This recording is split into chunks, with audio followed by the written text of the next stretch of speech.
Petrol टांकी को जीवा समय गाड़ी रे तेल पकाई भाई जनक हठात बाहरिबा किछि क्षणी मु तेल पकाइबा पई गाड़ी रखिली। किंतु आगरू तेल पकाइबा पई पछरु भाई जनक अपेक्षा करथिले। एहा मु जानिछि, किंतु टांकी ठारू 4 हाथ दूर रे थिले। मु तेल हठात पकाइबा आशारे नथिली।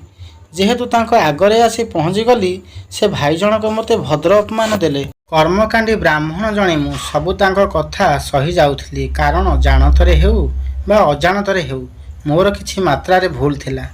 किंतु गाड़ी टांकी रे से भाई जनक तेल भरी छाड़िबा परे पछको जीवा बदल एका जिदरे रहिले। आगको माड़ी चलिबा पई बाध्य होई मु गाड़ी पछको रखिली।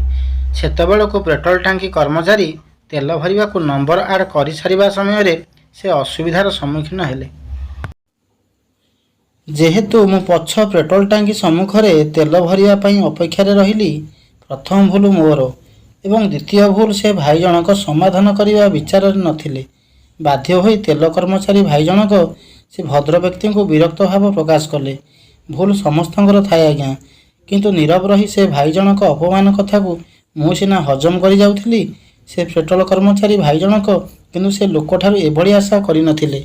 दयाकरी पेट्रोल पकाइबा समय नंबर अनुसार तेल भरंतु, नहले मो भली अवस्था भोगिबाकू पड़ी पारे।